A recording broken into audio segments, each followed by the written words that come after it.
This is OneSoccer Direct, and we're coming in hot following Canada's 6-0 win over Honduras. It's Gareth Wheeler and Jordan Wilson. Boys, the Gold Cup got started with a vengeance for the Canadians. And Gareth, I liked how you put it in your post-match debrief. There was something almost cathartic, and it always is when the shoe can be on the other foot. It was 6-0 for Canada. It probably could have been 8 or 9 if some of the set pieces were finished off. It was that good. Lots to get into today, including how we got here and how it still feels kind of weird that Canada is here in the Concacaf Gold Cup as one of the dogs. Jordan Wilson, what impressed you the most? Because there was a lot to like last night. I think how united they were. I think the energy pack that they had. I think the fact that when I speak about football, I talk about players that are aggressive or progressive, or if you're late and you're lacking urgency. This team did not stop. Literally, I felt like all of them ran in at halftime and ran back out to the second half. Like they just were full of energy and full of life. And I think when that happens too, sometimes the quality and the attacking end like suffers. When you're pressing, when you're keeping the ball, and even though Honduras wasn't great yesterday, it's still the energy that's required to play that type of football. I thought they're like extraordinary, specifically in the attacking end and the way that they were fluid and free. And any day you score 6 goals and keep a clean sheet, Wheels, that has got to feel good throughout that camp. Great performance, but this is going to take some getting used to. We're in a completely different territory for the Canadian men's national team playing in tournaments like the Gold Cup. So much has changed so quickly where Canada now are a dominant force. That's the second biggest victory in the Gold Cup ever for Canada. The last time came against Cuba, and Honduras is supposed to be like a top 8 side in CONCACAF. Yet for Canada to just simply dismantle, outplay, outperform, outthink a team that's supposed to be decent in this region, who's given Canada typically troubles in the past, we're in a different era here. And it's going to take some getting used to. Going into a game like that, I think there's a little bit of a mentality on the outside, not within the group, on the outside, of, what can go wrong? Or, sure. These games are typically difficult. That just simply isn't the case anymore. 6-0, Adam, you're right, and it could have been more. We are just in a completely new spot in terms of Canada, where they are in this competition, and that might mean they're pretty much in cruise control moving forward to the latter stages of this tournament. That's how big of a gap there is between quality, between a Canadian side who's clearly on the rise and an Honduran side who simply look like imposters. Well, let's go a little bit deeper into that idea of, I'm not going to say new Canada because I hate that cliche, but this new world for Canada in this region in particular. We know that if the FIFA World Rankings were to come out today, they would be, they'd have a 20 somewhere in their name. I think it's around 29, depending on how this Gold Cup goes, compared to where we were 3 years, 5 years, 7 years ago covering this team. It's different, but how different is it? It's not just 6-0, and maybe it is 6-0, but what does that mean more broadly, Gareth? Well, I think Jordan touched on the one element of it, the way that this team just wants to see their name as champions for a tournament like this. Mentality-wise, typically teams come into the Gold Cup, including Canada in previous editions, with more of a second team or an attitude of, let's see what we can do, rather than let's go on and win this. And I think collectively the mindset this time around is much, much different. It's not as if previous managers like John Herdman or others didn't push to get the best of the best. Just the commitment, the buy-in simply wasn't there amongst the group. There's no question this time around that's the case. But as Canada continues to improve, and we see it, the evidence beyond the ranking, it's right there before our eyes, just the depth of talent, the type of talent that Canada has. Is some of the opponents as well just simply aren't developing. I think we've seen it in continental club competition, and it's manifesting itself with the national teams as well. This isn't to take anything away from Canada's performance because they were very good. Honduras were humiliated and they were horrendous. Like, I don't think I've ever seen a Honduran team play that poorly. The goalkeeper, I mean, he was just absolutely abject. Defending, they couldn't. They couldn't distribute the ball through the midfield. They had 66% completion at the half. Canada was pressing, but it was a completely different back five. Like, Canada's first choice back five weren't even playing, and they completely manhandled them and just clueless in attack. No movement. I mean, so I think that looking into individual performances and the overall play of Canada, we need to take into consideration how poor the opponent was, at least to a certain degree. With that being said, there were some great performances from Canadian players, and I think it also helps the fact that they're all competing with one another for playing time, for potential squad positions for a year from now. There's real internal motivation here. All of these are great things, but simply put, the top 3 or 4 in Concacaf have completely separated themselves from the pack, and we're just living in a different world in this region. We'll see how long it lasts, Adam. Like, oftentimes these things are cyclical as well, but Sure. Right now the top 3 or 4 are just so much better than the rest. Well, Jordan, let's keep that opponent in mind, but I do want to talk about individual performances. I'll do my best not to go through the entire roster because there was a lot to like. Let's start with the fellas whose name starts with T, Tanny and Tejan. They were both brilliant. Of course, Buchanan's double. He probably should have had the hat trick with that great whipped-in ball from Mathieu Chouanière, the header from just a yard or two out that he missed. But otherwise, that's pretty much the only thing he did wrong all match long. And Ola was showing that it's not just a two-horse race, perhaps, in that attacking two for Jesse Marsh. Who stood out to you more between the two if you had to pick your favorite son? Yeah, it's very difficult. I have to honor the runner-up, but Tejan for me is back. He is back, and it is just a joy to see because it's not just him down that wing. It's just what he brings to the entire squad. With that energy, and when you play down the right side and Tejan's going to do something productive and there's potentially going to be a backflip or a goal or just some type of excitement that he brings, he just uplifts that team, and that's something that we've needed. I think also, too, from the injury standpoint, when a player like that has so much quality gets an injury or wasn't at his top performance, and they can come back and show that mentality and resilience, it's just a joy to see. So Tejan gets mad love from me. However, Tani Oloshe, you look at him, and we're talking about Promise David, Jefferson, Cyle Larin, the fact that all these players could be at that 9 position, we can't sleep on him, and I've slept on him. Not because I don't think he's quality, just because of his goal productivity, finishing those chances. Like, I'm thinking about the off the post against Curacao, like situations like that where you want someone to just bury a team and you're like, maybe he's not there yet. Yesterday, he showed. I agree with Wheels, and it is absolutely apparent that wasn't a strong Honduran side. However, Canada they were relentless, and one guy at the number 9 position, Tanny, was leading that charge. The runs, the movement, the goal he scores in extra time in the first half is not easy to do. Everyone with that weight is hitting that maybe low. The fact that he can get that high top corner, basically on one leg, on his right leg that's planting, is hitting with his weak foot. That is just class for me. That is a striker that is relentless and showing that he really wants to be that guy in that spot. So for me, that stays the claim. And now Jesse Marsh, this is a great position for him to be in. There's like 4 he could choose at that number 9 position. And Tanny just kind of maybe stepped up a little bit for me past Daniel Jefferson. So this is a race that we love, but Tanny wins. It's a marathon, however. Tanny's profile is one that Jesse Marsh clearly loves and clearly rates, but he needs performances like that to ensure that he's very much in the mix. Like, realistically, how many strikers can Jesse Marsh name if it's a 23-man squad for the upcoming World Cup? 4, and Jonathan David is absolutely 1. So that means 4 for 3.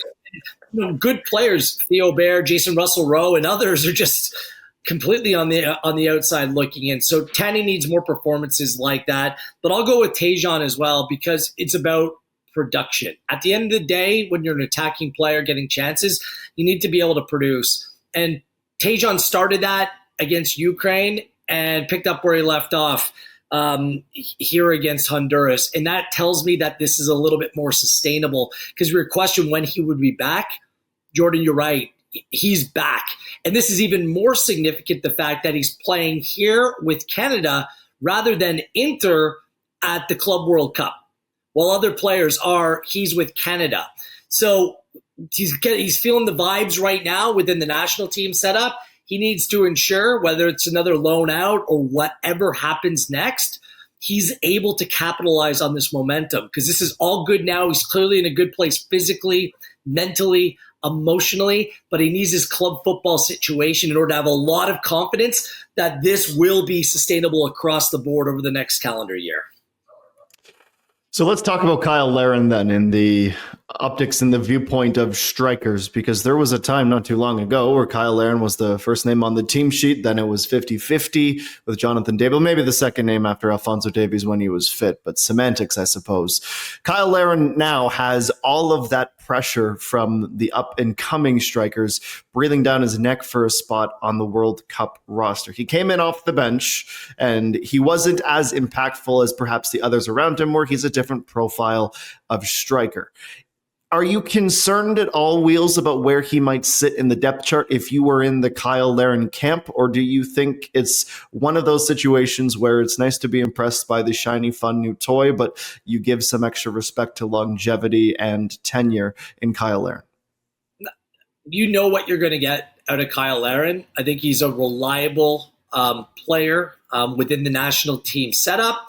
But his role right now stands out to me. I flagged this after the game against Ivory Coast, and the same thing happened when he came on into the match against Honduras as well. He came on for Jonathan David. So perhaps he is the preferred player to kind of play as that second striker now in a more reserved role. That's the way I'm looking at things, where there's other players that maybe have a little bit of a different profile to go out and lead the line, a la Oluwaseyi, Promise David, or Daniel Jebison. So I think his role might be changing a little bit, but I don't really have a doubt that he'll be a part of this setup. It's also notable that he's another player that's looking to move clubs. He played for Mallorca last season, top 10 team. They finished 10th place in La Liga. They had a really good season, but they don't play attacking football.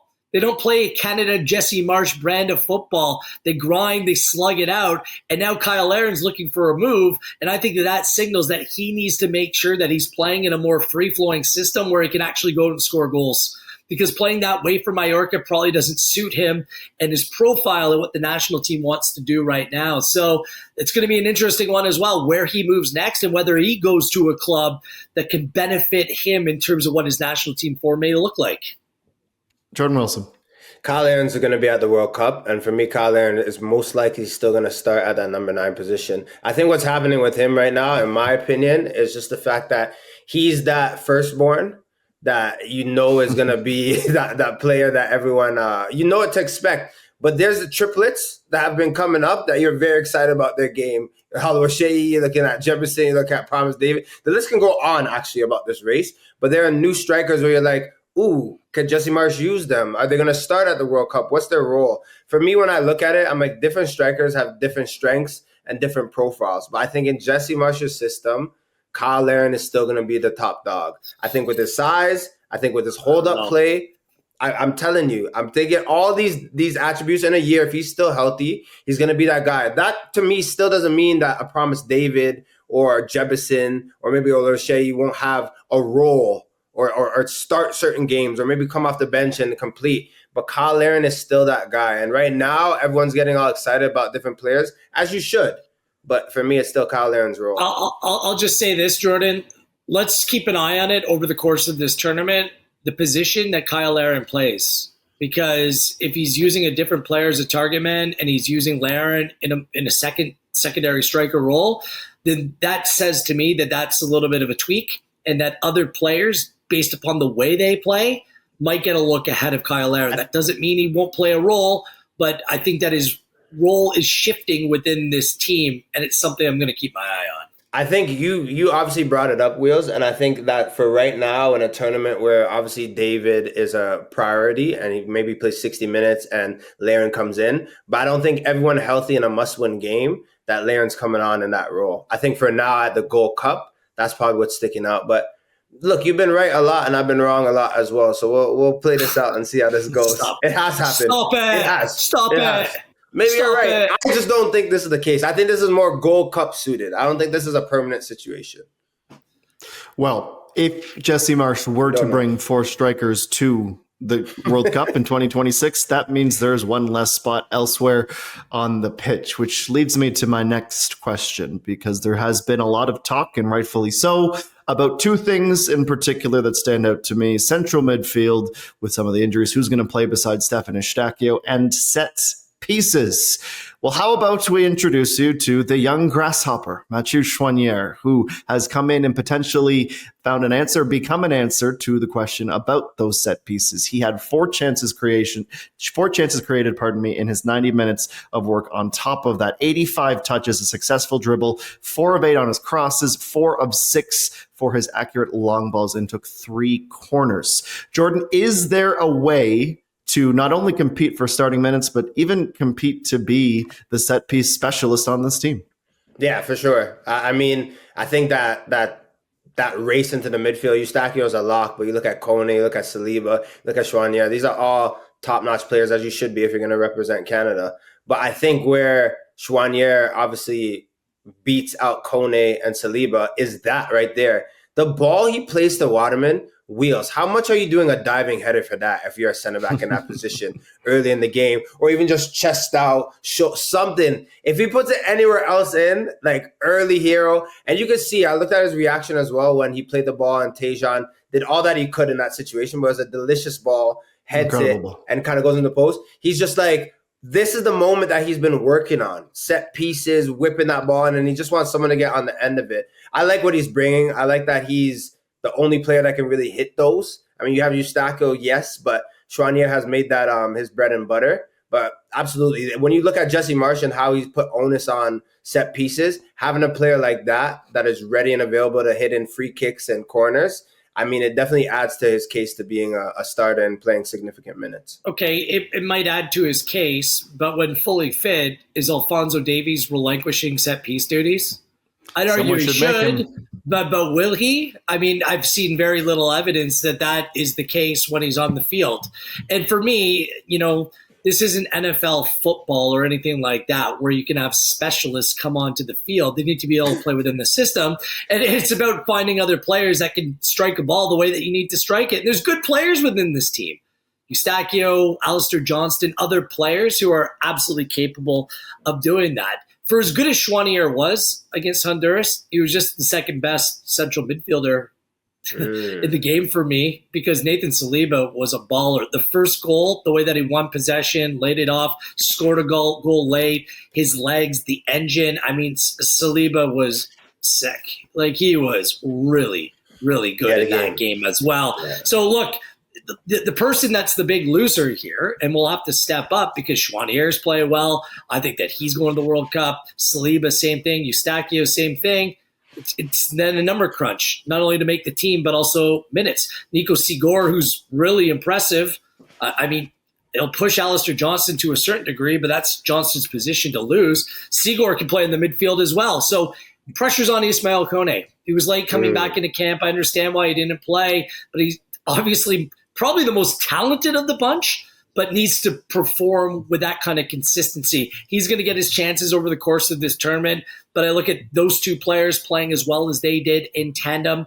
Saliba played well with Eustáquio in the Canadian Shield as well. All eyes are on Kone. It's his turn to step up, isn't it? That's what we want, that competition. I just like, the quick bit I wanted to say, I just like the two that Choinière took, that in swing. So sure, Fonzie, you can take the other side, but playing on that left side and you can whip that ball in, it showed twice yesterday what it could do. So Choinière for me when he's playing. In the mix. Lastly, in the mix. On the depth part-time right now. How about this from Opta Jack? With goals from Nico Sigurd and Teni Oluwaseyi, Canada's last 11 goals of the Concacaf Gold Cup, excluding own goals, have been scored by 11 different players. Variety. It stopped right there, and then it... Yeah. Thoroughly enjoyed jumped that. on that stat really quickly. It's like, oh, then everyone else got a goal. Tejan got 2. Anyways, continue. Thank you, sir. 24,286 was the announced attendance yesterday at BC Place. This match was, of course, hyped up for the billing as a World Cup dress rehearsal. Show your colors, represent Canada, support Canada, all these things. And when we got close to kickoff, the infamously late to arrive crowd, not that Toronto was any better in that regard, made it look a little bit quiet in there. But by the end of the day, Concacaf puts out the number 24,000. There will always be arguments and disagreements. If you're a Toronto fan, you want all the games at BMO. If you're out west, you want the games at BC Place or in Edmonton or in Calgary if McMahon ever gets playable turf. However, there is something to be said about atmosphere, and it's always a controversial take to have. So let's see how much Jordan Wilson wants to stir the pot. Did the crowd seem flat to you last night, Jordan Wilson? The opponent was certainly weak. Did you feel a little bit like Canada didn't quite get the dress rehearsal that they were perhaps hoping for? Yeah, for sure. That's how I feel. I think a year out, people ask me, a year out and so much has happened. Are you excited? I'm like, of course I'm excited. Like the biggest sporting event in the world is coming or is shared in this beautiful country. But it does feel like we're a bit late to the party. It does feel like we're not having all the streamers. It does feel like we're popping a little confetti, but like some of them aren't working. That's how I feel. But then it's hard to ignore late at night watching this match yesterday that Canada just put 6 past Honduras. So I'm going to focus on that bit for sure.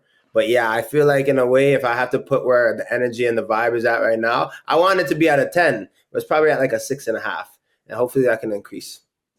There's attendance hawks out there that jump all over it no matter what. I'm not one of those, but I think that the atmosphere point is an important one. Because hosting a home World Cup, a year out, it's going to be completely different. There's going to be a lot of very wealthy people, dignitaries that are coming out to these games, and there's going to be a natural vibe at a World Cup game.